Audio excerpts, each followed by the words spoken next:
11th वाला section है आज ठीक है। क्या नाम है उसका? थर्मल फिजिक्स का लेक्चर नंबर 5 ना।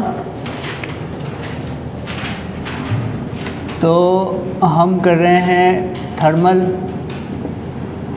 थर्मल का लेक्चर नंबर है 5वां और तारीख है आज कितनी? अच्छा 18 के साथ 6 और उसके साथ 25। ये कितनी जल्दी 21, 22, 23, 24, 25 हो रहा, देख रहे हो स्पीड। थर्मल का 5वां और कहानी चल रही है किसकी? हीट ट्रांसफ़र की। अब हीट ट्रांसफ़र के अकॉर्डिंग बात करूं तो उसके लिए लेक्चर नंबर कौन सा है? 2 है ना। और कहानी चल रही है किसकी? कंडक्शन की। और कंडक्शन से ही हमने शुरू किया था। लिख रहा हूँ बस तुम्हारे ज्ञान के लिए। और मेरे ख्याल से जहाँ तक याद है मुझे, इससे पहले वाली जो क्लास हुई थी लगभग 1 वीक हो गया उसको, है ना। तो एक होमवर्क दिया होगा, जाते समय डीपीपी लेके जाना और लेके ही नहीं सॉल्व करके आना। आज जैसे कैसे चेक करूँगा मैं, आज क्लास ख़त्म होते ही पहले तो चेक करूँगा कल वाला, और फिर आज आप करके लाइएगा। नहीं चेक किया तो सीधा घुसा दूँगा, नहीं अगर किया होगा तो। डीपीपी को हल्के में लोगे तो अगर सेलेक्ट भी हो जाओगे तो कोने में पाए जाओगे। कोने समझते हो? वैसे ही हल्के में नहीं लेना, ठीक है। अच्छा होमवर्क था, ठीक है होमवर्क था। ये रहा क्वेश्चन।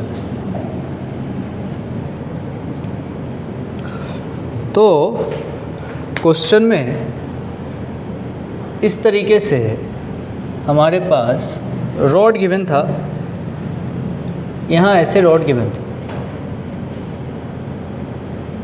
थोड़ा डिज़ाइन में ऐसे बना देते हैं क्योंकि किताब में अगर मैं ऐसे बना कर रखते हूँ इस तरीके से, ऑलमोस्ट पंखा चलाने की उम्मीद इस तरीके से। अब क्वेश्चन कहता है कि भाई यहाँ का टेम्परेचर 100 डिग्री सेल्सियस है और यहाँ का भी 100 डिग्री सेल्सियस है और ये वाला सेक्शन जो है वो 0 डिग्री सेल्सियस। ये दिया था मैंने होमवर्क। और कहानी कही थी कि रॉड जो दे रखा है वो पूरी तरीके से आइडेंटिकल है। तो हमसे पूछा कि जो तुम यहाँ जंक्शन देख पा रहे हो, इस जंक्शन का टेम्परेचर कितना होगा? ये क्वेश्चन था जो हमको होमवर्क में दे रखा था। इस जंक्शन का आपसे टेम्परेचर पूछा गया था। Find the temperature of junction. ये पूरी इसकी कहानी थी जो आपको करनी थी। बताओ इसका आंसर क्या आया था? 200/3। देखते हैं। सबका वही आया था, 200/3 आया था सबका। नहीं आया? 50 आया। ठीक है चलिए। इसके लिए क्या है कि जब भी ऐसे कोई सवाल दिखे, सबसे पहले नियम क्या है? नियम बोलो जल्दी।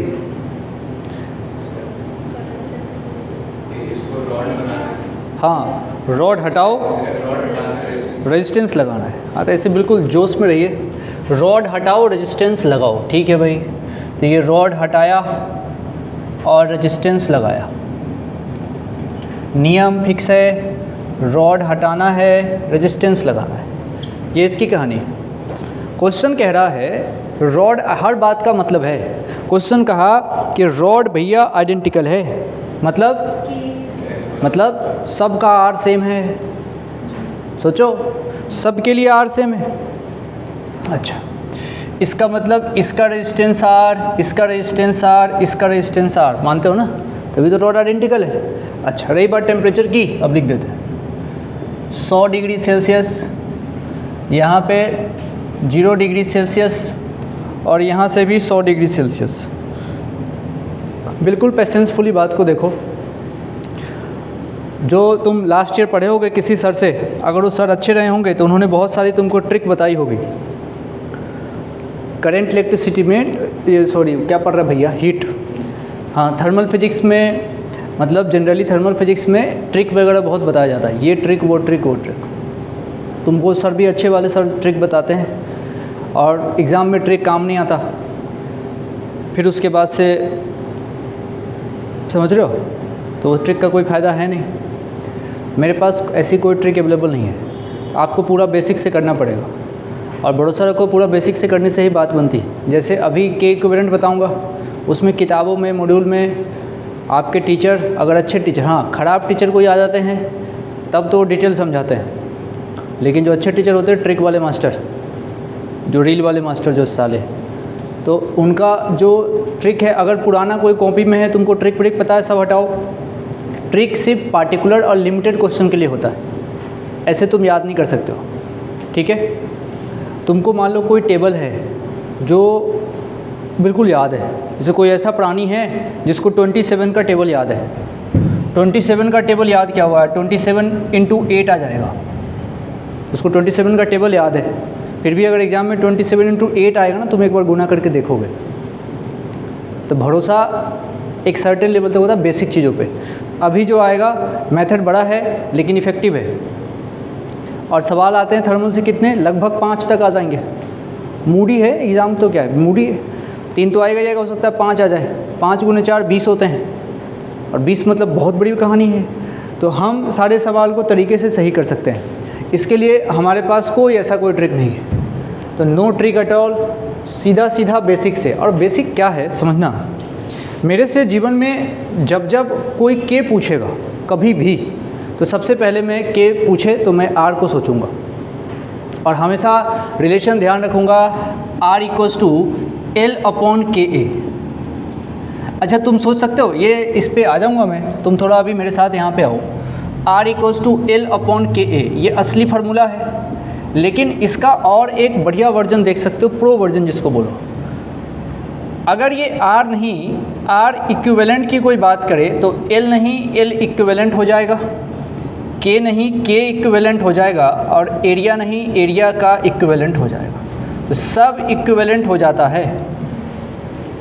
तो असली तो ये है भाई, असली है R = इतना, लेकिन लिखना पहले तुम ये R = L/K लिखोगे, और उसके बाद से R की जगह पे R इक्विवेलेंट, L की जगह L इक्विवेलेंट, और इतना।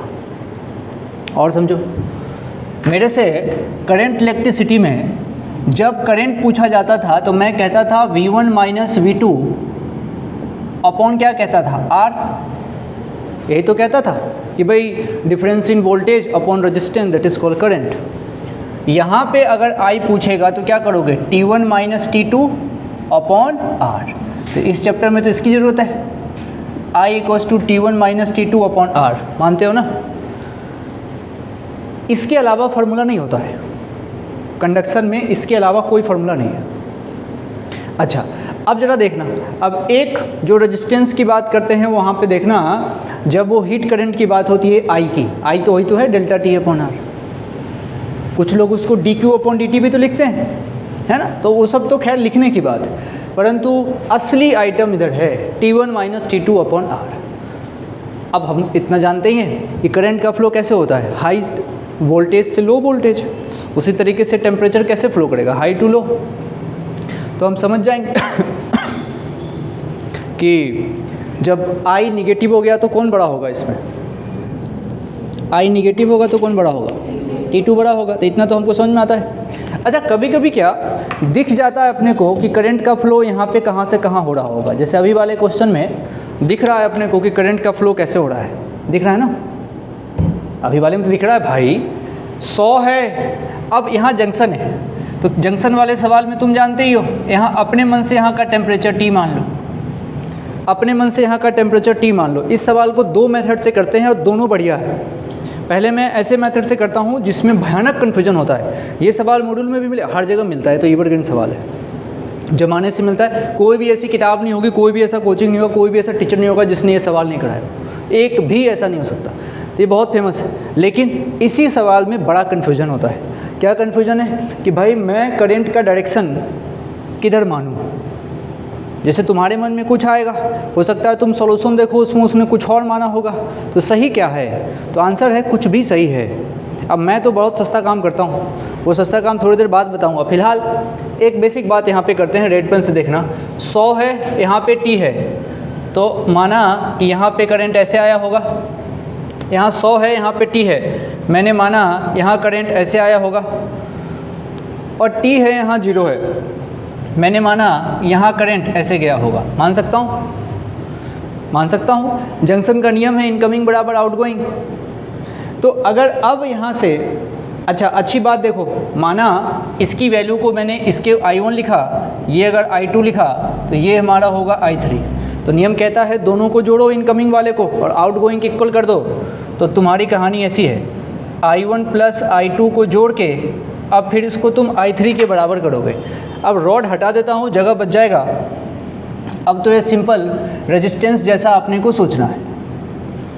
तो I1 plus I2 equals to I3।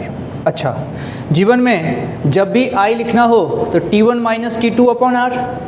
ठीक है, अब यहाँ दिख ही रहा है कि 100 ज़्यादा है, क्योंकि क्यों 100 ज़्यादा है? बिकॉज हाँ, तुमने डायरेक्शन दिखा दिया। अगर तुमने करंट का डायरेक्शन नीचे की तरफ दिखाया है, इसका मतलब पक्का 100 को ज़्यादा होना पड़ेगा। अब गलती करोगे तो मामला फंस जाएगा। इसीलिए आप इसमें से 100 में से T को घटाओगे, तो तुम लिखोगे 100 माइनस T अपॉन R। ठीक है भाई, लिख दिया, लिख देते हैं एक बार। उसके बाद समझना, उसके बाद I2 जोड़ा है, चलो प्लस, उसके बाद 100 में से अब T को घटाओ, क्योंकि डायरेक्शन कहाँ है? ऊपर की तरफ, मतलब पक्का 100 ज़्यादा होगा। तो अब यहाँ से आएगा 100 minus T upon R equals to ये। अब साइन ऐसे है, इधर है, इसका मतलब T ज़्यादा है, तो T में से 0 को घटाओगे, तो ये रहा T माइनस 0 अपॉन R। ये इसकी कहानी थी। अब इसने क्वेश्चन ने कहा था कि भैया आइडेंटिकल है सब कुछ, तभी तो हमने R लिखा, नहीं तो R को खोलना भी पड़ता। अभी आएगा सवाल आगे, अभी R की कहानी ख़त्म। तो देखो 100 minus T plus 100 minus T कितने हो गए? वो 200 माइनस 2T बराबर T। अब कोई भी यहाँ से कह देगा कि T की वैल्यू 200/3। अब T की वैल्यू कोई भी कह देगा 200/3। बोल भैया तुम कितना लेके आए थे? 50। 50 कहाँ से लाए भाई? ऐसे नहीं किया, ऐसे ही करना है, ऐसे ही करना है। और मैंने अभी सोचा है ऐसा कि क्या करूँगा, जो ये सवाल इस बार कर रहे हैं ना, अभी जितने भी थ्योरी में कर रहे हैं, मतलब जो भी पढ़ते पढ़ते जो सवाल कर रहे हैं, सबका एक आपको प्रिंटेड वर्जन दूंगा। जब पूरा चैप्टर कंडक्शन ख़त्म हो जाएगा, उसके बाद हीट ख़त्म हो जाएगा, और उसका टेस्ट लूँगा। और वो किसी भी दिन होगा, अचानक से होगा, अचानक से होगा। इसने एक दिन मेरे को एक बात कही, कोई सर है, नाम मत लेना, कोई सर हैं, तो वो सर एकाएक से सरप्राइज़ टेस्ट ले लेते हैं। किस दिन? जिस दिन उनको घूमने जाना होता है। यहाँ ऐसा नहीं है भाई, सरप्राइज टेस्ट का मतलब ये नहीं कि तुमको टेस्ट दे घूमने निकल लिए, है ना? तो क्या लेते थे? बता के लेते थे। हाँ, मतलब उस दिन घूमने जाते थे। अच्छा यार, सर को तुम घूमने क्यों नहीं देती हो? मुझे समझाओ। सर को घूमने तो एक सर्टेन एज के बाद घूमना ज़रूरी होता है, इसलिए मैं भी घूमूंगा। ये कैसी कैसी चीज़ें और कहाँ कहाँ से, मतलब स्टूडेंट किस किस चीज़ों को ऑब्जर्व करता है। सही बात है, मैं भी करता था। जैसे मैं पढ़ते समय में, नाम मत लेना, सर फाड़ दूँगा। हाँ, मंडे को टेस्ट और वेडनेसडे को टेस्ट और ट्यूसडे को ऐसे ही छुट्टी दे दी। चलो ठीक है, छुट्टी तो भाई। हाँ, तो क्या है, बढ़िया है। पति पत्नी के साथ आदमी घूमेगा नहीं, तुम लोग स्वार्थी हो। ये मैं पढ़ता था ना, तो क्या होता था कि टीचर्स कभी कभी जैसे पढ़ते पढ़ते उनका मोबाइल में, हो सकता है उस समय नया नया मोबाइल आता होगा एंड्रॉयड वगैरह, ऐसे करके मोबाइल ऐसे खुद ही हंसते रहते थे। जोक कोई भेजता हो, जोक भेजते थे पहले लोग एक दूसरे को। मुझे किसी ने आज तक जोक नहीं भेजा। एक समय था लोग दूसरे को जोक भेजते, SMS, उसको पढ़ के लोग हंसते थे। तो मैसेज आता था, रुको रुको, रोक के पूरी को सब फिर जोक सुनाते थे। अब बच्चा सुनता था। मुझे लगा मैं पढ़ाऊँ ना कभी जीवन में तो ये सब काम नहीं करूँगा। और फ़ोन आता था ना, तो लोग पिक करते थे फ़ोन बहुत ऐसे, मतलब उनको लगता था, अभी भी कुछ लोगों को लगता है कि अगर उनसे फ़ोन अगर वो पिक नहीं किए तो बहुत गलत कर रहे हैं, इसलिए फ़ोन आता है तो तुरंत पिक करते हैं। अभी तुम लोगों के जनरेशन वाले तो नहीं, पापा वापा के तो जो बड़े होंगे उनसे पूछना। फ़ोन पिक करना उनके लिए बहुत बड़ी बात है। तो मैंने सोचा यार मैं पढ़ाऊँगा तो फ़ोन पिक नहीं करूँगा क्लास में, मैं कभी नहीं करता। हाँ, कोई इमरजेंसी किसी की अगर हो जाए, जिसको टाइम दिया हुआ है कि भाई तेरे ऐसा कुछ गड़बड़ होने वाला है, तो मजबूरी अलग चीज़ है, लेकिन ऐसे जनरली फ़ोन पिक नहीं करना चाहिए। इसलिए आप लोग भी मोबाइल कोने में रखते हो। अरे वो सामने क्यों रखा है मोबाइल, उसको सामने एकदम फ्रंट, मैसेज आए, नोटिफिकेशन आए, ऐसे आए वैसे आए, नोटिफिकेशन बंद, मैसेज बंद, कॉल बंद। अच्छा एक बात बताओ, किसी ने तुमको फ़ोन किया, तुमने फ़ोन पिक नहीं किया तो क्या हो जाएगा? तुम कौन सा एम्बुलेंस चलाते हो साला कि उसको एकदम से ऐसा हो जाए? घर से ही फ़ोन आया, तुमने पिक नहीं किया तो क्या पढ़ ले आ रहा है उधर? 1 घंटे बाद पिक कर लेंगे। कितना घर से कितने दूर ही हो जो, ऐसा क्या बोलो। कुछ अगर मान लो घर से तुम बहुत दूर हो, घर पे कोई ऐसी बात हो जाती है, तो तुम जान के, जो बात तुम जान के 1 घंटे बाद जानोगे तो क्या हो जाएगा? रात को तुम लोग मोबाइल पे इतना ऐसे, मोबाइल रात को साइलेंट करके सोया करो, कोई दिक्कत वाली बात नहीं है। इतना 2 बजे रात को मोबाइल, पता तो दोस्त को ही फ़ोन वो नहीं आना चाहिए। बिल्कुल रिलैक्स रहो, बिल्कुल आइसोलेट, मोबाइल से दूर, बिल्कुल कोई दुनिया में अकेले हैं बस, मस्त। इसी बात पे सवाल आप देखना, अभी वाले में क्या किया था हमने, अभी वाले में जो भी मिटा है, अभी वाले में हमने करंट को डिसाइड किया था, तू आ तू जा, है ना। इसका एक आसान तरीका है, कहाँ से आया कहाँ से गया अपने को टेंशन नहीं। हम क्या करेंगे, सबको आने हुआ मान लेते हैं, मानते ही सब आया, तो गया कितना, 0। होना क्या है, इनकमिंग बराबर आउटगोइंग, इनकमिंग बराबर आउटगोइंग। हमने मान लिया सारे करंट आए, तो I1 भी आया, I2 भी आया, I3 भी आया, तो गया कितना, 0। ऐसे मान के करो तो इस सवाल को, ये समझी नहीं, ऐसे देख रही है, जल्दी करो। सारे करंट को आता हुआ मान लो, I1 भी आया, I2 भी आया, I3 भी आया। एक मिनट, इसको घर पे करोगे, इसको, ठीक है, इसको घर पे करना। अभी डाटा बदल के देता हूँ, उसको अभी करना, इसको घर पे करना जो मैंने बोला है। अभी डाटा बदल के देता हूँ और उसको अभी वाले स्टाइल पे करना। डाटा बदल देते हैं थोड़ा सा,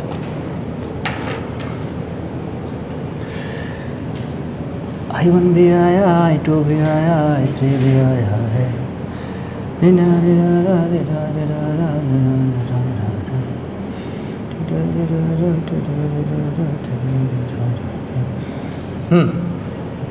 तो भैया ये रहा 12 है, 12 डिग्री सेल्सियस। नीचे है भाई साहब 4 डिग्री सेल्सियस, ये है 50 डिग्री सेल्सियस। 3 आइडेंटिकल रॉड हैं। अब बात सुनना, लैंग्वेज ध्यान से देना, उल्टा पुल्टा नहीं करना। लेंथ है 1 मीटर का हर रॉड का, सबका। क्रॉस सेक्शन एरिया है 1 सेंटीमीटर स्क्वायर, किसका, सबका, किसका, सबका, सबका। तो सबका क्या सेम हो गया, लेंथ और क्रॉस सेक्शन एरिया। चलो अब देखिए 12 डिग्री सेल्सियस, 4 डिग्री सेल्सियस और 50 डिग्री सेल्सियस में ये मेंटेन है, मतलब टेम्परेचर इज फिक्स। तुम शॉर्ट में लिखते चलो जैसे लिखा रहा हूँ, मैंने क्या बोला, प्रिंटेड दूंगा जिसमें लैंग्वेज लिखा रहेगा, नहीं तो इसके सवाल देखो, ये तो 10 लाइन में सवाल होते हैं इसके हिट के, तो इतने बड़े बड़े हम लिखेंगे नहीं। प्रिंटेड दे दूंगा आपको बाद में, उसको आप चाहें तो कॉपी में लिख सकते हैं, दोबारा उसको कर भी सकते हैं, लेकिन अभी लिखना नहीं, भी शॉर्ट में लिखना, समझना है। तो भाई कहानी ये है क्वेश्चन में कि भाई ये जो रॉड हैं वो अलग अलग मटेरियल के बने हैं। एक रॉड बना हुआ है एल्युमिनियम का, कॉपर का, स्टील का। कोई को एल्युमिनियम होगा, कोई कॉपर होगा, कोई स्टील होगा, तुमको इस बात से मतलब नहीं है। अब ज़रा समझना मैं क्या दे रहा हूँ। अब मटेरियल बदला, के बदलेगा, मटेरियल बदलेगा, के बदलेगा, नहीं मैं बोल ही रहा हूँ के बदलेगा, ऐसा नहीं कि क्या बदलेगा, के बदलेगा ये करेक्ट कर रही है मेरे को, के बदलेगा, तो हरियाणवी में के बदलेगा भाई के कॉपर 400। अच्छा यूनिट क्या होती है के की, वाट अपॉन मीटर केल्विन, वाट अपॉन मीटर केल्विन। ध्यान रखिएगा सब उसी में दे रहे हैं, सब एसआई में दे रहे हैं। के कॉपर दे दिया, ये दे के रहेगा, याद थोड़ी करना, याद मेरे को भी नहीं है। के एल्युमिनियम 200, अब कौन है ये, के स्टील, के स्टील बराबर कितना भाई 50, सब वाट अपॉन मीटर केल्विन में है। क्या पूछा होगा, जंक्शन का टेम्परेचर हमसे पूछा, आप बताओ टेम्परेचर ऑफ जंक्शन कितना है। आसान तरीका क्या है, सारे करंट को आता हुआ मान लो, लेकिन उससे पहले रॉड हटाओ और उसको रेजिस्टेंस से रिप्लेस करो। हटाने का मतलब है कि मन में भी हटा सकते हैं। ये तो बताइए कौन सा एल्यूमिनियम है, कौन सा कॉपर। ठीक है, दे देता हूँ। जो ऑर्डर दे रखा है 12 डिग्री सेल्सियस वाला जो है वो एल्युमिनियम है।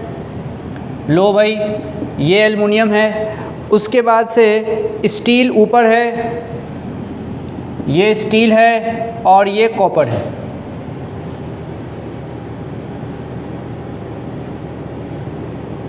Aluminium, steel, copper.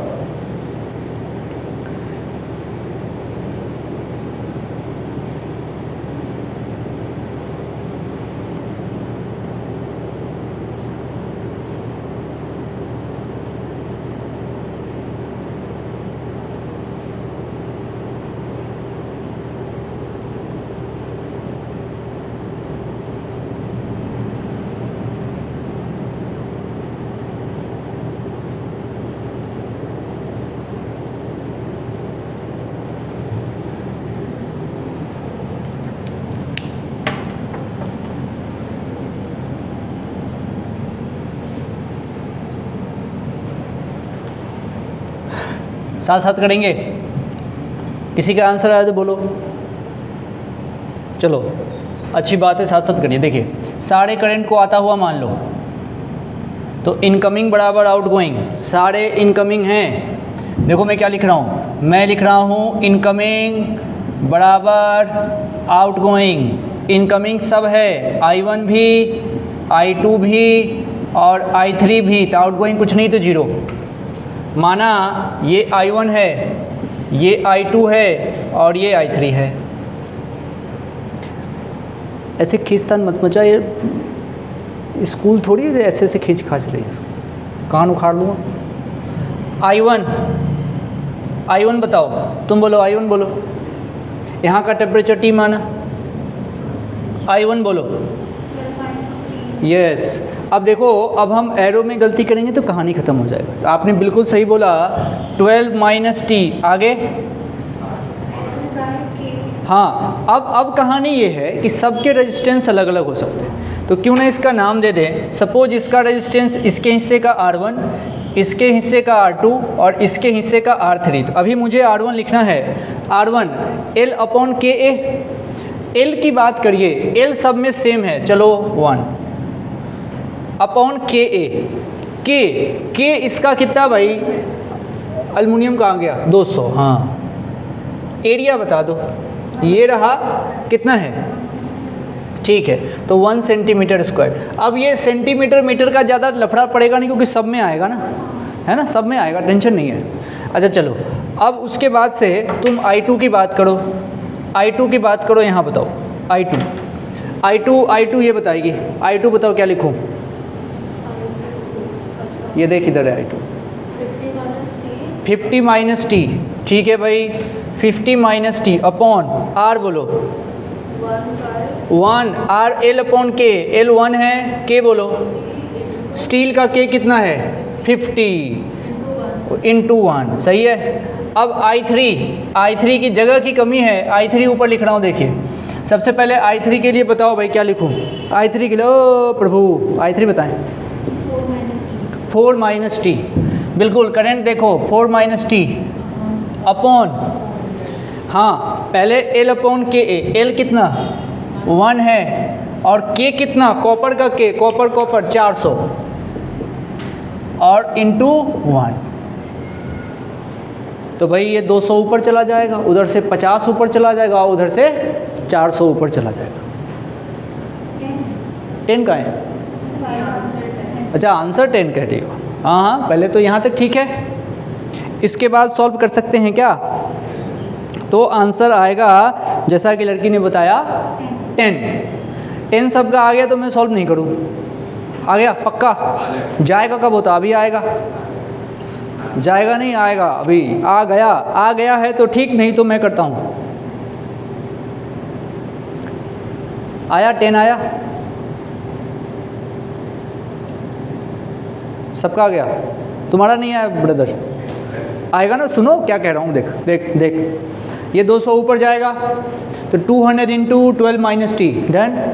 यहाँ से 50 ऊपर जाएगा तो 50 into 50 minus T, done. Plus ये 400 ऊपर जाएगा, और ये अब देख, अब क्या करना, थोड़ा छोटा कर लेना, 50 से सबको काट देना ऊपर ऊपर, खत्म। तेरी जीजा को 200 12 minus T plus 50 minus T plus 400 और कौन है ये 4 माइनस टी बराबर 0। अब देख देख 50 इधर है ना, ये गया, ये 4 और ये 8, छोटा हो गया ना दोस्त, कैसे काट पाए, बराबर 0। अब तो कर लेगा प्रभु, तो हो गया। अब आएगा टी की वैल्यू कितनी है 10। तुम लोगों ने तो पूरा गुना किया होगा, ऐसा पूरा किया होगा तुमने, 200 गुने 12 साला 2400, है ना। इतना गुना क्या करने का, शॉर्ट करिए, बराबर उधर 0।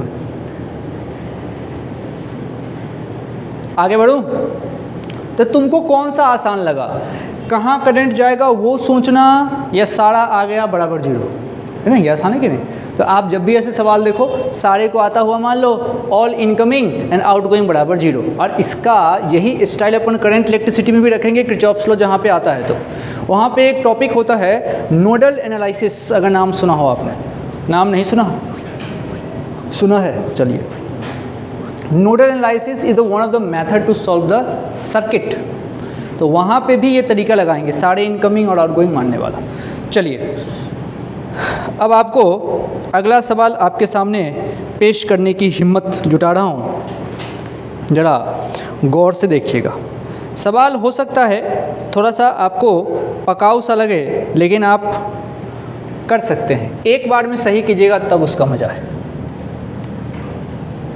अच्छा, तुमने एक टर्म सुना है पोटेंशियल ग्रेडियंट, करंट इलेक्ट्रिसिटी में बोलते हैं। ग्रेडियंट का मतलब क्या होता है? Reference, difference. मैं पूछ रहा हूँ ग्रेडियंट। ग्रेडियंट का मतलब होता है किसी भी चीज़ में चेंज होना विथ रिस्पेक्ट टू डिस्टेंस। जैसे आदमी की उम्र बदलती है, किसके रिस्पेक्ट में? डिस्टेंस के रिस्पेक्ट में। हूँ कर रही है, और टाइम के रिस्पेक्ट में बदलती है ना, तो वो विथ रिस्पेक्ट टू टाइम हुआ।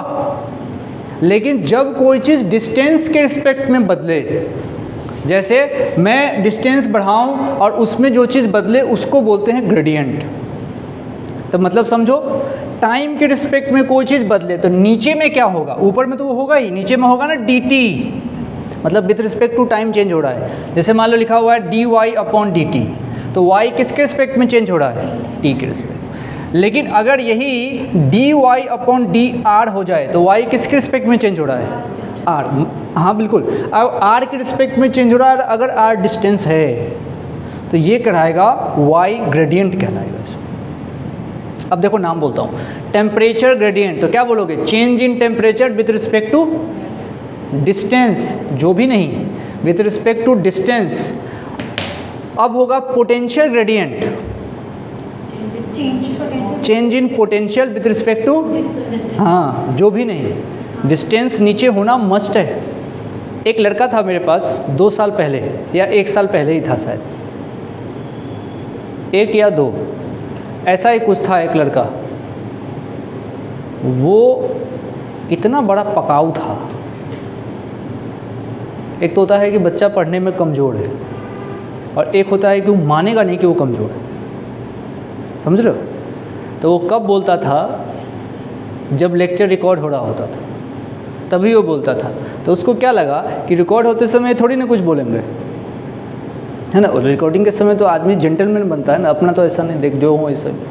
तो रिकॉर्ड होता, अब बैठता सबसे आगे था, और जब ऐसे ऐसे चीज़ें पूछता था तो मैंने तुमको कहा था ना एक बार, मुझे ऐसा लगता था कि मैं ट्रेन का ड्राइवर हूँ और मेरे से पूछा जा रहा भाई साहब फ्लाइट कब आएगी। एकाएक उसका दिमाग ऐसा था, और उसने कहा था, पिछले साल की बात है, याद आ गया, उसने कहा था किसी बच्चे से कि सर का मतलब मेरा चॉइस ऑफ क्वेश्चन अच्छा नहीं है, मुझे पसंद नहीं आता है ना।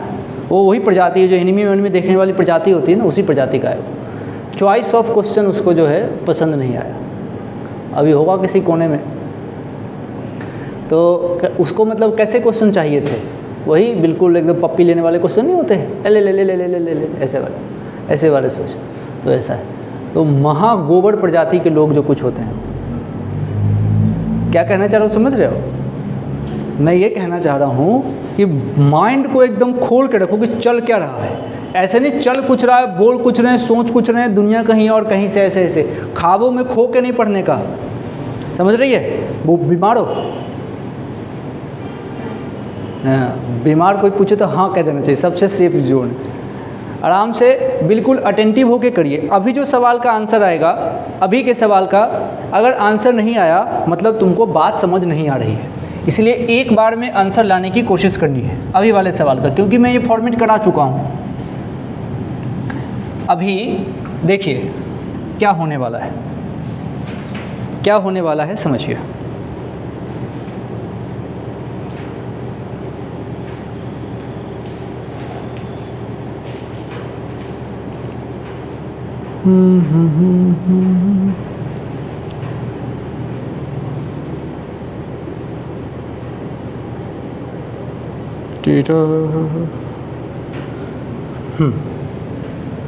सब लोग क्वेश्चन कर लेना, जिससे पूछूंगा वो आंसर देगा, और नहीं देगा तो फिर देखा जाएगा क्या करना है उसके साथ, मार दिया जाए कि छोड़ दिया जाए।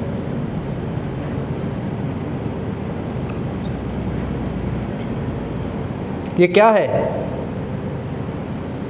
डायनासोर क्या है भाई बताओ? 6 सेंटी, जोर से बोलो ना।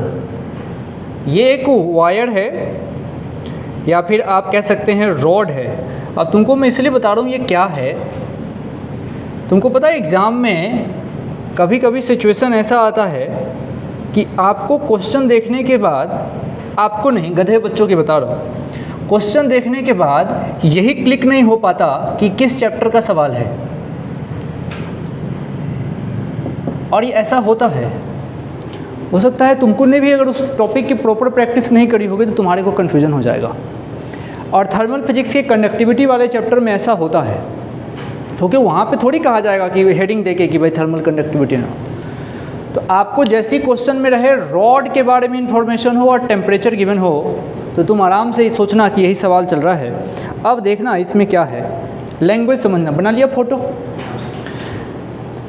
6 सेंटीमीटर वाला लेंथ स्टील का है। ये जो आप देख रहे हो this is steel and this one is of copper.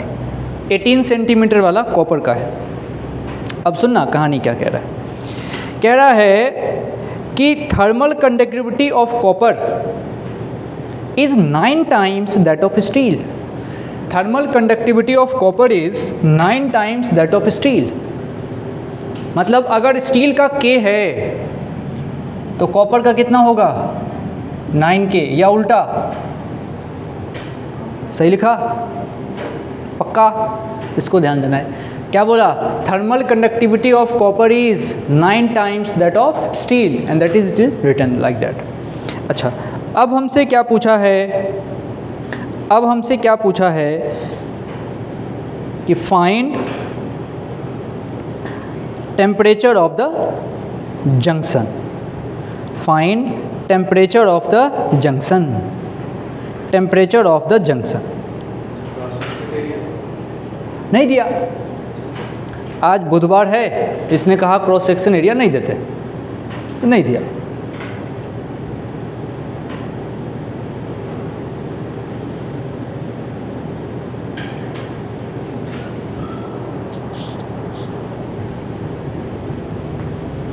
लिख लीजिए, जब पूछूंगा तो आंसर देना है और 1 मिनट के अंदर अंदर। ऐसे है तो सवाल है 10 सेकंड का,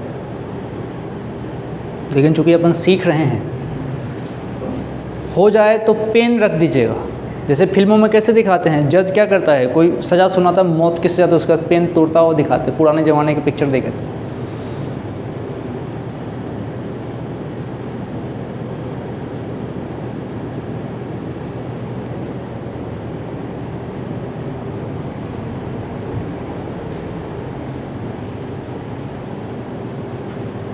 $50 गलत है।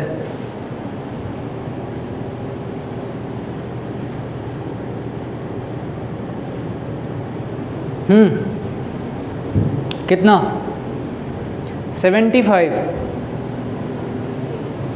आया नहीं आया, 50 आया, 150 लाए हो, 75 तुम्हारा आया ना, 75 किस किस का आया, कल तक नहीं लाना भाई, 75 जल्दी लेके आओ 75। अब तो आंसर पता ही है, लिख दो 75। और तुम सोचो इसमें कोई ऐसा तूफान ही नहीं है, कुछ नहीं है, अब तो सब बना हुआ सवाल है, लोग हंस देंगे अगर तुम्हारा 75 नहीं आया, क्योंकि इसमें ये बहुत चोपड़ू सा सवाल है। 150 कैसे लिखा है, चेक करो उसको, कैसे आएगा 150, 75 150 कैसे लाई, उसकी कॉपी देखो तो। अरे मजाक नाम का भी कोई चीज़ है।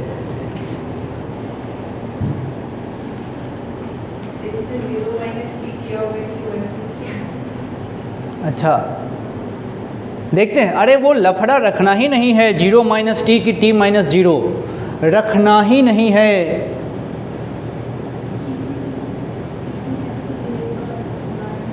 चलिए जिनका 75 आया उनको धन्यवाद, जिनका नहीं आया उनको बहुत गाली ले लो 2 4 10।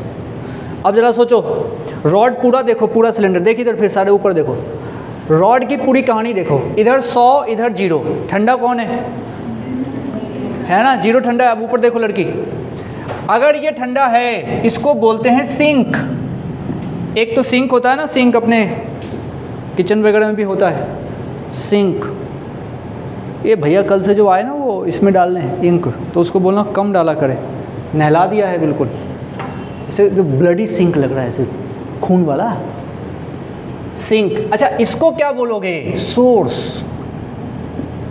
हमेशा करंट ऐसे फ्लो करेगा, यानी करंट बोले तो हीट, ऐसे फ्लो करेगा।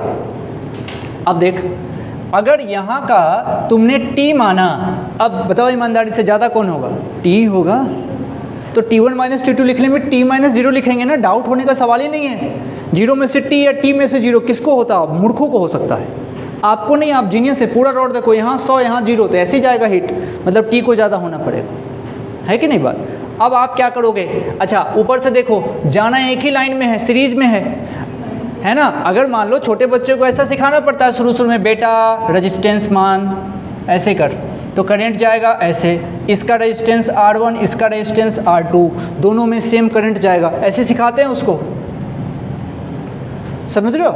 इसका मतलब अगर इसमें करंट I1 है, इसमें करंट I2 है, तो I1 बराबर I2, यही इसका आंसर है, I1 बराबर I2। अब मैं लिखता हूँ, मुझे तो एक ही बात समझ में आ रही है, I1 बराबर I2, और I को मैं पहचानता हूँ, क्या लिखते हैं, T1 - T2 अपॉन R, इसके अलावा फार्मूला ही नहीं है, और R अपन जानते हैं L अपॉन K। अब आ जाओ, मैं यहाँ लिख रहा हूँ, तुम बताना, I1 इसके हिस्से में और इसके हिस्से में क्या माना हमने, I2। अब I1 बताओ क्या लिखूँ, 100 - T अपॉन R1, R1 नहीं L अपॉन KA, L कितना लिखूँगा 18, K कितना लिखूँगा, K नहीं 9K, और एरिया नहीं दिया है, मतलब सेम होगा, है कि नहीं, बराबर। I2 जल्दी बोलो क्या लिखूँ, I2 0 - T होगा, क्या गलती करते रहते हो, 0 - T होगा ना,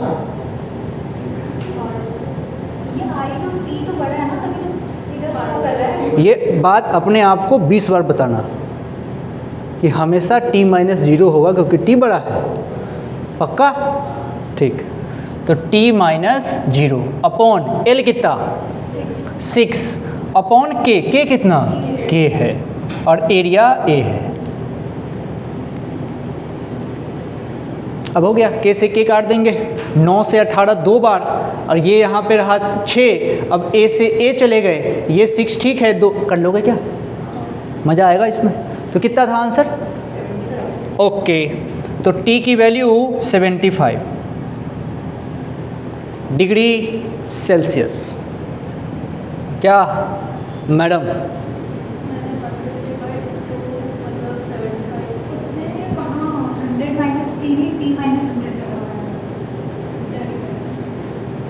तो क्या क्या चाहते हो, तो पड़खू इधर एक है, बकवास करो तो उड़ा दो सीधा, चिथरे उड़ा दो, ऐसे मत करा करो पागलों वाली हरकत। 100 माइनस टी, कोई डाउट नहीं होना चाहिए। सही है, आगे बढ़े। अगला सवाल, अगला सवाल आपको अब जो मैं काम देने जा रहा हूँ वो उसमें हम सीखेंगे के इक्विवेलेंट निकालना। लिखो, हाउ टू फाइंड के इक्विवेलेंट, हाउ टू फाइंड के इक्विवेलेंट, हाउ टू फाइंड के इक्विवेलेंट।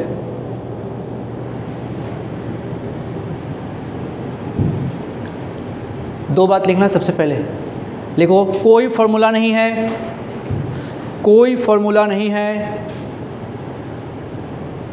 और दूसरा लिखो, जब भी के इक्विवेलेंट निकालना हो, जब भी के इक्विवेलेंट निकालना हो, सबसे पहले आर इक्विवेलेंट निकालो, सबसे पहले आर इक्विवेलेंट निकालो। सही है, ये कसम है, बिल्कुल खा लेना। अब देखना, आर अब लिखो उसके बाद R equal to L upon K, R नहीं आर इक्विवेलेंट, एल नहीं एल इक्विवेलेंट, धर धर धर धर, ये लिख दो, ये लिख दो, लिख दिया तरीके से।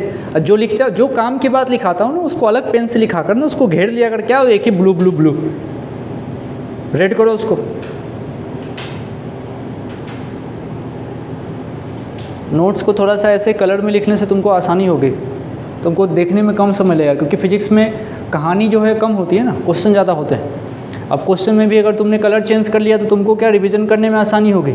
अब पता नहीं तुमको दिक्कत होती है कि नहीं, मेरे को तो बहुत दिक्कत होती है। कुछ टाइम के बाद जब मैं सॉल्व करके नोट्स देखता हूँ, जब नोट्स चेक करता हूँ, तो मुझे यही नहीं समझ में आता कि तुमको समझ क्या आया होगा कि इस क्वेश्चन में क्या क्या गिवन था।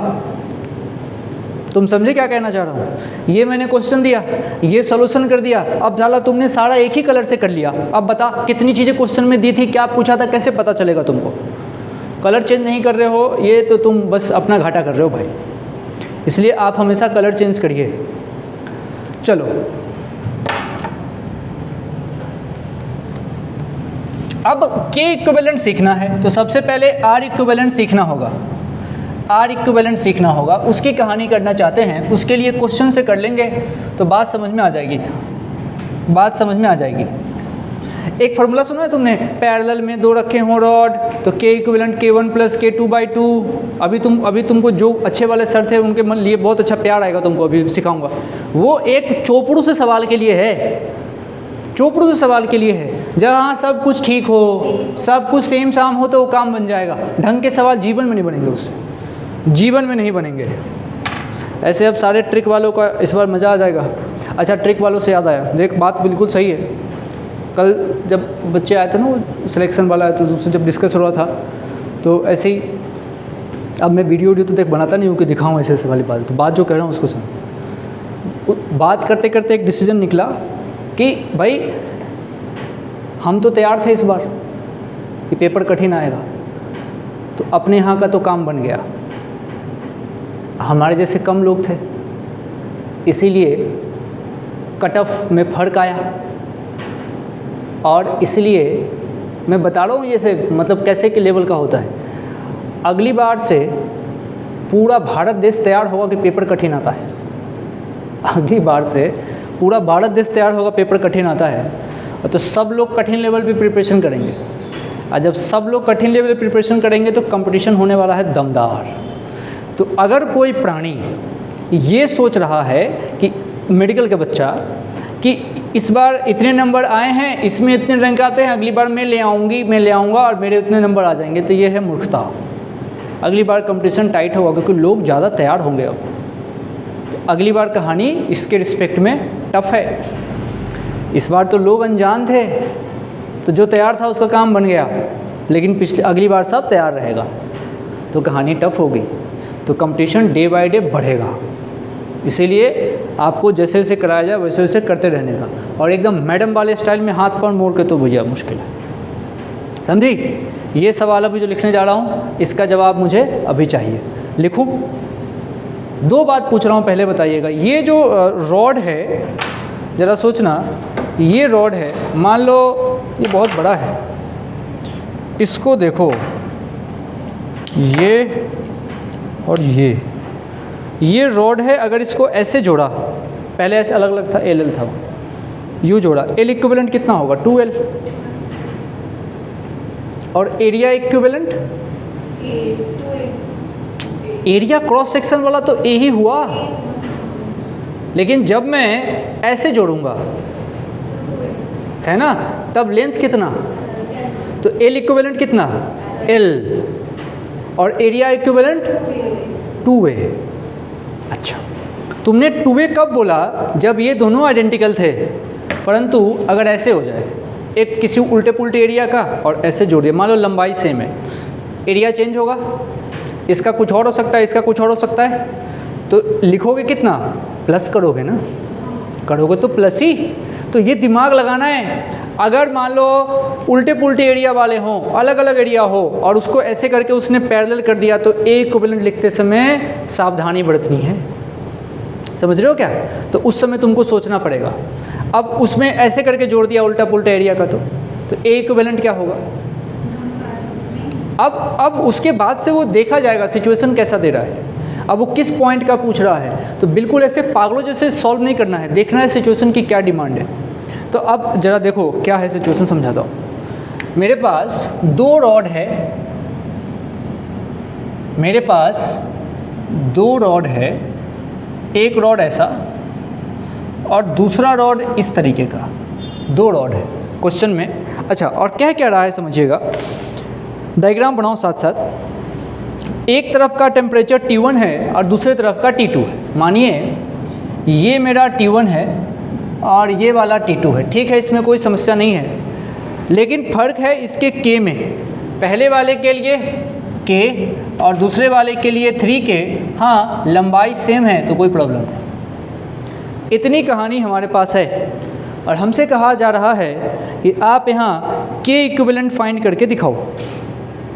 आप यहाँ K इक्विवेलेंट फाइंड करके दिखाओ। K इक्विवेलेंट फाइंड करके दिखाओ। नियम मत तोड़ना। पहला नियम है रॉड हटाओ, रेजिस्टेंस लगाओ। रॉड हटाओ, रेजिस्टेंस लगाओ, रॉड हटाओ, रेजिस्टेंस लगाओ। तो ये रहा T1, ये रहा T2, ब्लैक कलर से लिखा है। पहले ये था, मैंने ये कर दिया। आराम से बात को समझिए, ऐसी कहानी कह रहा है।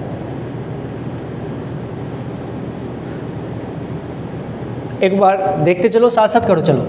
इसका रेजिस्टेंस R1, इसका रेजिस्टेंस R2, क्या ये दोनों सीरीज में हैं? बिल्कुल पैरेलल हैं। R1 R2 पैरेलल में हैं। तो रेजिस्टेंस इसमें समझना है, पहले रेजिस्टेंस हमारा ये पैरेलल में है, ठीक है। अब तुमको एक बात बताता हूँ, यहाँ से पहले वाले रेजिस्टेंस की R1 की वैल्यू L/K है और एरिया कुछ नहीं दिया तो सेम होगा। नीचे वाले के लिए R2 के लिए K नहीं 3K अपॉन, पहले तो L ऊपर लिख देता हूँ, चलो ये रहा L और 3K और इनटू ये रहा एरिया। R1 और R2 हमने लिख दिया। अब ये दोनों के दोनों हैं पैरेलल में, तो हमारे पास तो नियम एक ही है, यहाँ पे चलता है 1/R equivalent equals to 1/R1 plus यहाँ से चलेगा 1/R2। अच्छा देखना, R1 की वैल्यू L/KA है, तो 1/R1 इसका उल्टा हो जाएगा। तो मैं लिख रहा हूँ KA/L प्लस R2, देखो क्या लिख रहा हूँ 3KA और नीचे में L। बात सही है क्या? यहाँ तक आ जाओ पहले साथ साथ।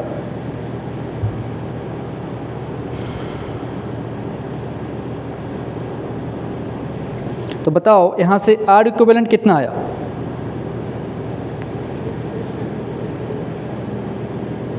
R इक्विवेलेंट कितना आया?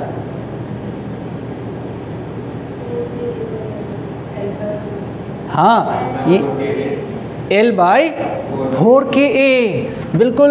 तो यहाँ से R इक्विवेलेंट आया L/4KA। इसको बचा के रखना है, पेन चलते रहना चाहिए भाई, पेन चलते रहना चाहिए, ऐसे नहीं कि हवा में कि हाँ ये हो जाएगा, सही बोला, मुंह चला रहे हैं, पेन नहीं चला रहे। पेन चलाओ, पेन चलाओ।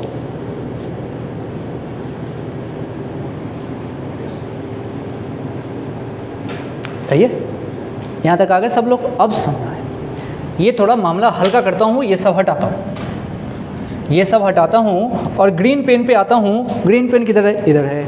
अब समझना मेरी बात को भाई, नियम तो ये है कि मुझे R इक्विवेलेंट अगर लिखना हो तो सबसे पहले मुझे यही याद आया, R इक्वल्स टू होता है L अपॉन KA। ओहो, R इक्विवेलेंट है तो L नहीं, L इक्विवेलेंट K नहीं, K इक्विवेलेंट A नहीं, A इक्विवेलेंट। R इक्विवेलेंट मैं पहले से निकाल के बैठा हूँ, L अपॉन 4KA। अब दिमाग लगा के बोलना है, ये जो सिचुएशन था इसमें L इक्विवेलेंट कितना होगा? दो रॉड को ऊपर नीचे जोड़ा, L ही होगा। K इक्विवेलेंट निकालना है तो ऐसे नहीं इसको भर देने का, ये मुझे चाहिए। A इक्विवेलेंट एक के ऊपर एक था 2A, ये आएगा 2A। अब काट पीट करूँ, हौच पौच हो जाता है, लेकिन ये A से A गया और इस L से L गया, 2 से ये जाएगा 2 बार, इसलिए मुझे काटना पीटना इधर पसंद नहीं है। अब आप बताइए K इक्विवेलेंट कितना आया? पक्का ये बात है कि K इक्विवेलेंट आया 2K। इसको ध्यान दीजिएगा, इसको ध्यान दीजिएगा तरीके से। लिख दूँ क्या? चलो एक बात लिखता हूँ, पहले तो आंसर लिख लेना, K इक्विवेलेंट 2K।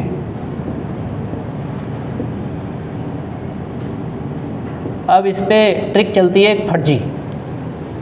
गुरुदेव सिखाते हैं कि हे प्रभु, K1 प्लस K2 बाई 2 करोगे ना तब भी 2K आएगा। K1 प्लस K2 बाई 2 करोगे तब भी यहाँ से 2K आएगा, K equivalent.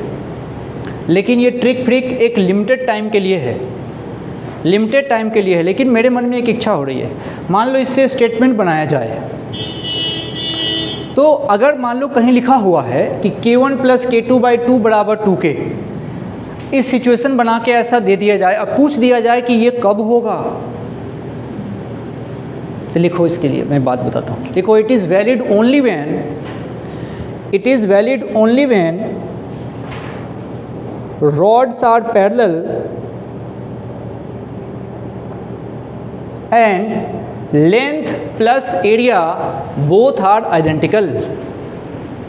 Length plus area both are identical. Area बोले तो क्रॉस सेक्शन एरिया, बोले तो पाई आर स्क्वायर, मतलब रेडियस क्या होना चाहिए?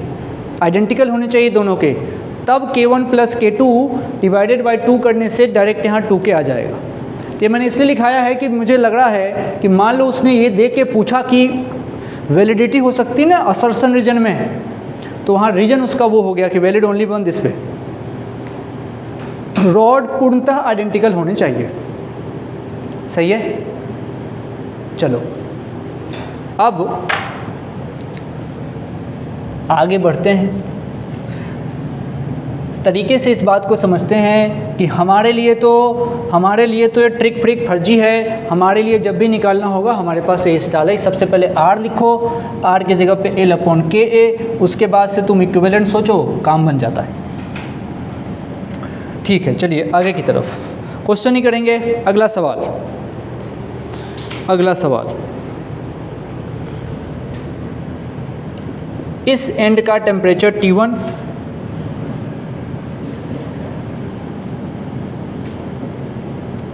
इस एंड का टेम्परेचर T2, दो रॉड है, यहाँ से यहाँ तक की लंबाई L और यहाँ से यहाँ तक की लंबाई भी L ही है, लेकिन ये 2K है और ये K है। क्या पूछा? चलो K इक्विवेलेंट पूछा, हमसे पूछा कि ये जो तुम देख रहे हो इसमें K इक्विवेलेंट क्या होगा? K के इक्विवेलेंट क्या होगा ये पूछा गया है। तरीके से शुरू हो जाइए। नियम फर्स्ट, रॉड हटाओ, रेजिस्टेंस लगाओ।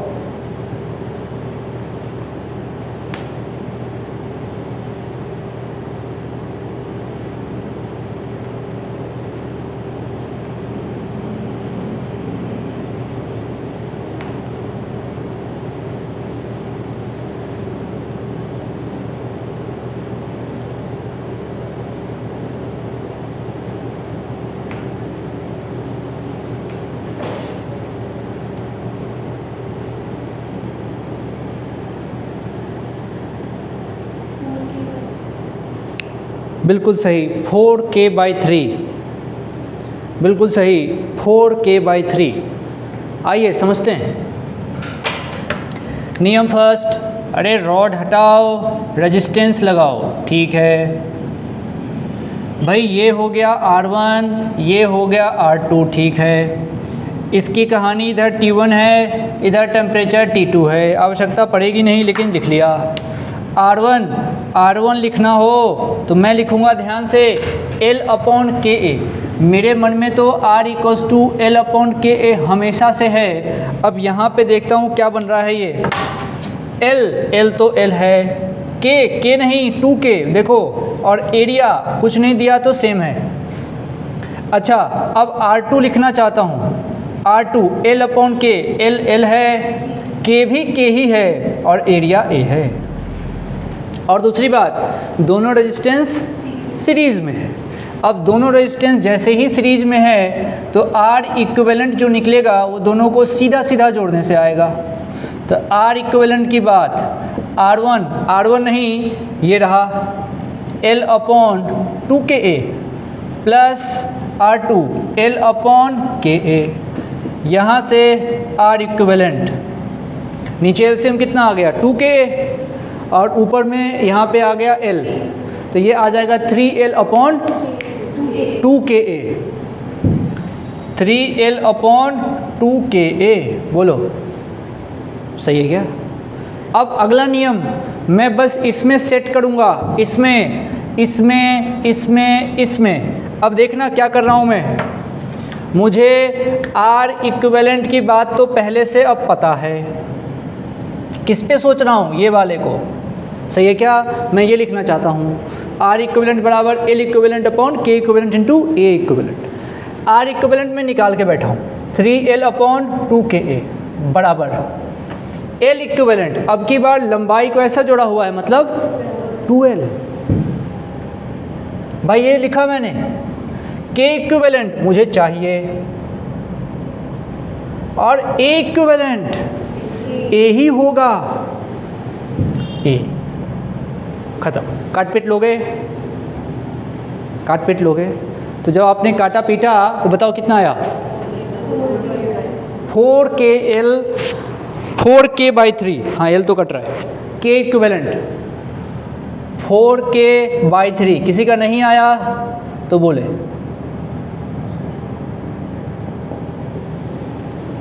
सही है, बात क्लिक हो रही है क्या? क्या कोई फार्मूला है क्या? तरीका है। आपको रॉड हटाना है, रेजिस्टेंस लगाना है, उसके बाद रेजिस्टेंस का इक्विवेलेंट निकालना है और उसके बाद R इक्विवेलेंट की वैल्यू लिखनी है। लिखो कंक्लूजन। हम कर क्या रहे हैं? कंक्लूजन। किसके लिए conclusion? To find K equivalent. क्या कर रहे हैं हम एक्चुअली? पहला लिखो स्टेप 1, रॉड हटाओ, रेजिस्टेंस लगाओ। रॉड हटाओ, रेजिस्टेंस लगाओ। स्टेप 2 R इक्विवेलेंट फाइंड करो। R इक्विवेलेंट फाइंड करो। ब्रैकेट में लिख लो कहीं R = L/KA।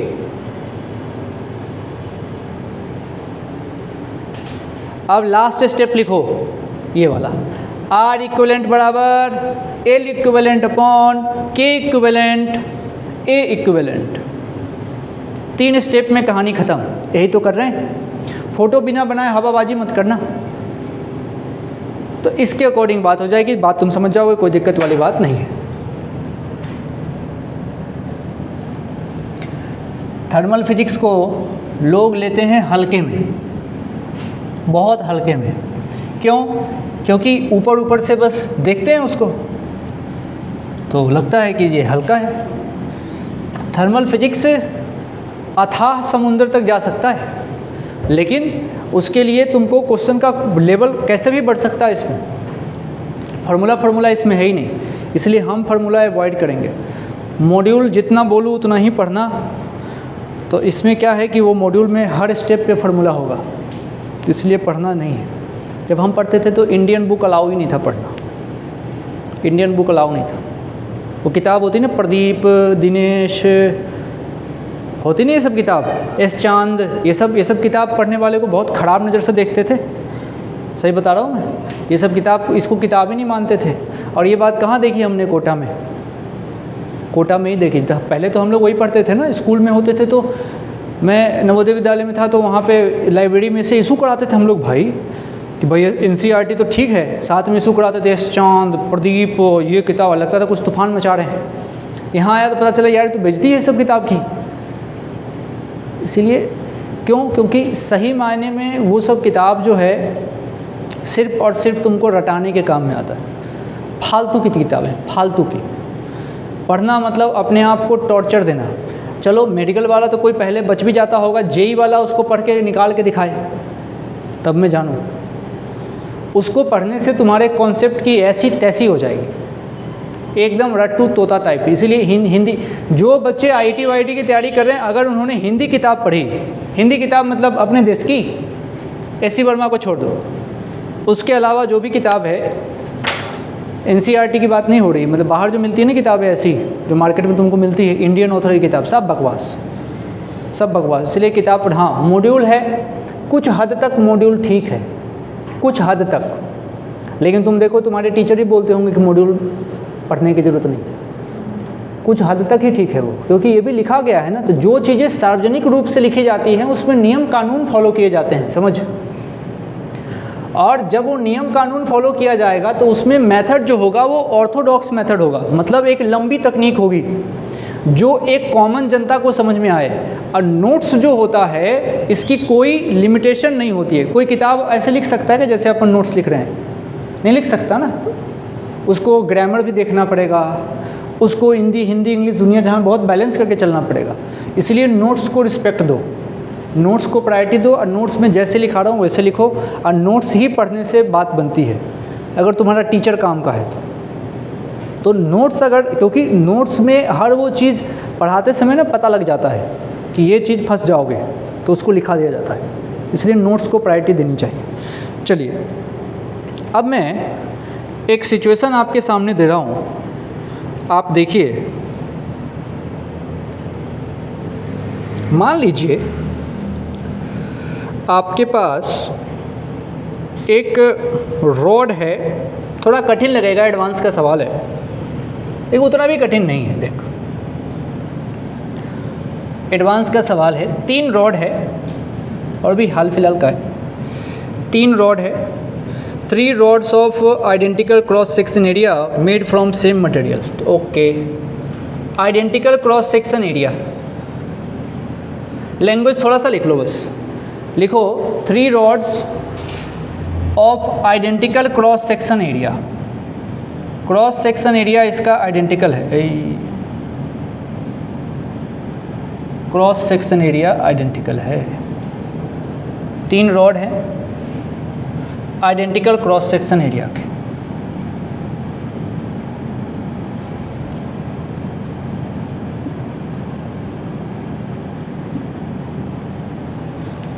अब तो दिख ही रहा होगा, सारी कलाकारी करती है इसमें, सही है।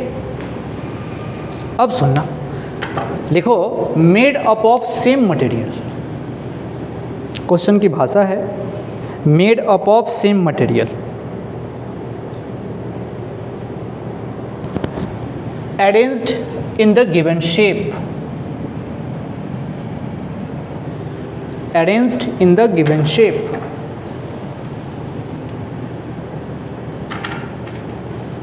सही है।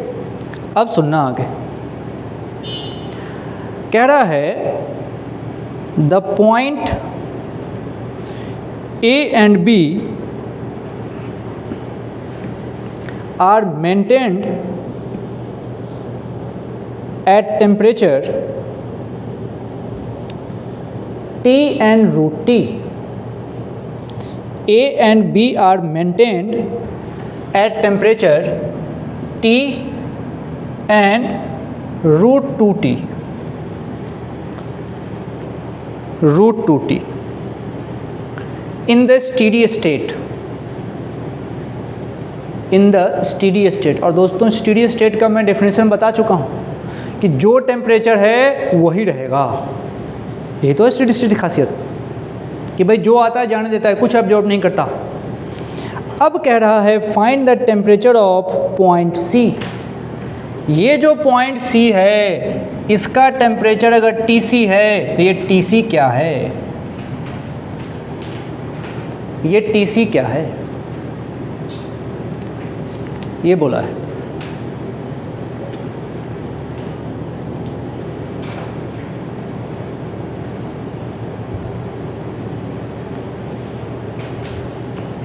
ये तुमसे बनेगा नहीं, इसलिए भलाई इसी में है। ये सवाल बस लिख लो और मेरे साथ साथ चलो, साथ साथ चलो। थोड़ा सोचने वाला सवाल है, बहुत बढ़िया सवाल है, खोपड़ी चलाने वाला सवाल है। डीपीपी में भी डाला है या इसी के जैसा उसमें डाला हुआ होगा, समझना इस बात को क्या है मामला। अच्छा, टी और रूट 2T में ज़्यादा कौन, यही।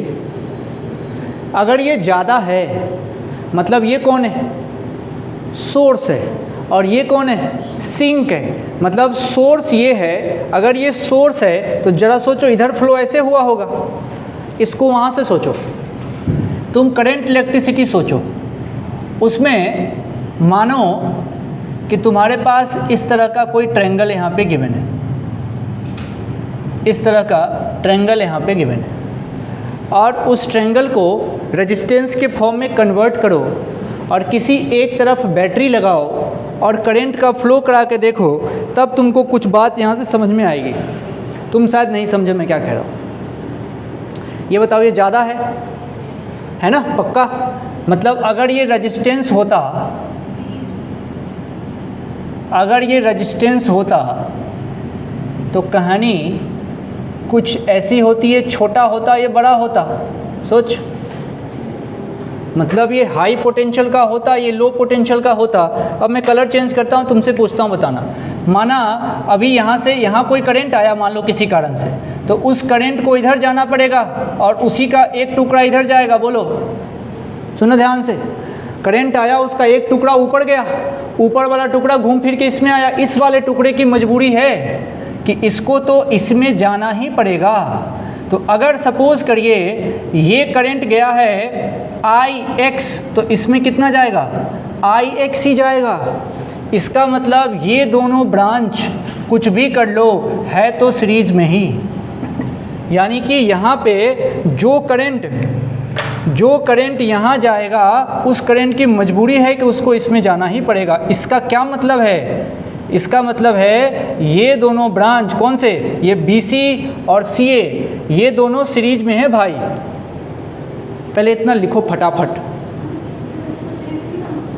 अरे तेरे को क्या बोला उधर, ऐसी थोड़ी सीरीज मान लेते हैं, करंट सेम हो तभी मानते हैं। क्या, हाँ I3 नहीं Ix। अगर ये Ix है तो ये भी Ix होगा, ऐसा बोला।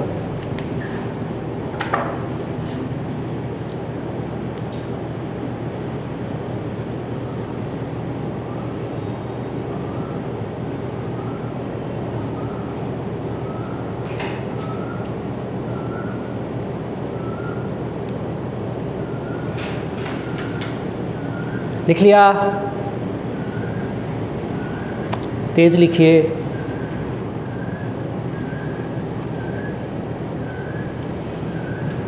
लिख लिया।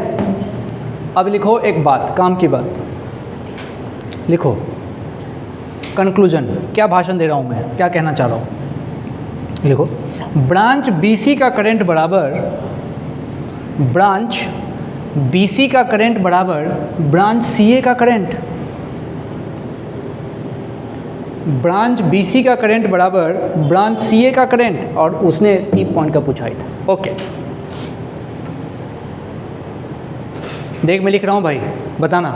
ब्रांच BC का करंट मान लो I1 है, इधर I2, BC का बताओ, BC का हमें तो यही लिखना है T1 minus T2 upon R, यही लिखना है ना। अच्छा बताओ T1 क्या लिखूँ, √2T, हाँ √2T।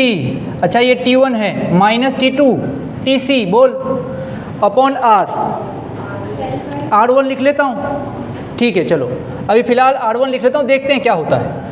अब बताओ इधर से इसमें बताओ तो ये ज़्यादा होगा क्या, है ना, तो पक्का TC में से यहाँ का कौन है ये TA, और TA अपने को पता है कितना है T, तो T अपॉन मान लो रेजिस्टेंस R2 है, देखते हैं ये बात सही है क्या, ये बात सही है क्या, सही है। अच्छा मान लो अभी यहाँ पे अगली कहानी यहाँ से पहले यहाँ तक आओ, यहाँ तक आओ, साथ साथ आओ कि ये बात यहाँ तक सही है, दोनों में करंट हमारे पास सेम होंगे। अब देखो जो मैं बोल रहा हूँ उसको समझना, ऐसे इसने अरेंज कर दिया है, लिख लिया। अब ज़रा सीरियसली होकर मेरी बात समझो, क्या लेंथ सेम है, क्या आइडेंटिकल है, सेम है, हाँ जब ये ऐसे अरेंज्ड है तो लेंथ सेम कैसे होगा, हाँ ये L ये L तो ये भी L, कितना ये √2L, तो लेंथ सेम नहीं है। ऐसे थोड़ी प्यार से तुमको ले बेटा हर चीज़ बताएगा, देखना पड़, मैंने क्या कहा एज शोन इन फिगर। हाँ मान लो मुझे क्वेश्चन बनाना तो मैं कह देता कि भाई आइसोसेलेस ट्रायंगल है, लेकिन मैंने बनाया ना भाई, बता इसको, अगर ये किसी को नहीं दिखे तो जुल्म है फिर। तो ये कितना L, ये भी L, तो ये √2L, तो लंबाई चेंज होने से रेजिस्टेंस थोड़ी बदलता है, पक्का है ना, बदलता है। तो हम R equals to L upon KA सोचेंगे, क्या मटेरियल सेम है तो K सेम, हटाओ, क्या क्रॉस सेक्शन सेम है, नहीं दिया तो सेम ही होता है, तो A सेम, मतलब R का जो हाल होगा वही हाल L का होगा, मानते हो क्या, जो जो हाल R का वही L का, यानी कि जैसा L वैसा ही रेजिस्टेंस। तो तुम समझो, मुझे बताओ अगर BC में रेजिस्टेंस R है तो इस CA में रेजिस्टेंस कितना होगा, √2R, बोल बिल्कुल सही, कोई इसमें टेंशन नहीं है। कोई और अलग कलर का पेन नहीं है क्या मेरे पास, ये देख, इसमें रेजिस्टेंस मेरा R है क्योंकि ये L था, तो इसमें रेजिस्टेंस कितना होगा, √2 इंटू R, क्योंकि लंबाई √2 इंटू L है, इधर प्रोपोर्शनलिटी है। बोलो अब बस R1 के हिस्से में अगर ये R1 है तो इसके जगह R छोड़ दो, और ये R2 है तो इसके जगह √2R कर दो, √2R कर दो प्रभु।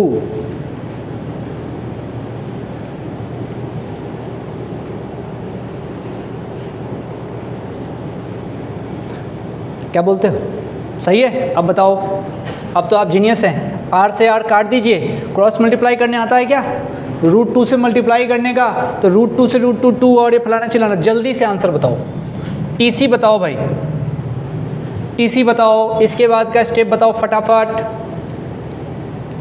TC TC TC, हाँ 3T अपॉन √2 + 1 आया, ये आया प्रभु 3T अपॉन √2 + 1, सही है। बताओ, तुमने आईटी का सबसे बढ़िया वाला सवाल तुमने कर दिया इसका, एडवांस का, तो ये जे एडवांस का सवाल था।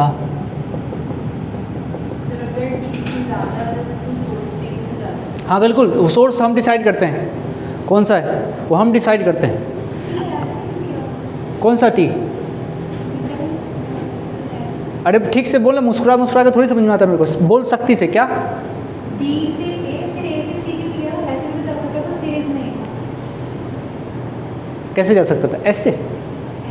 वहाँ कैसे भेजोगे ऐसे, बताओ मेरे को। यहाँ से ये इस वाले में जाएगा ना, दोनों में से। इस ब्रांच का तो यूज ही नहीं आया।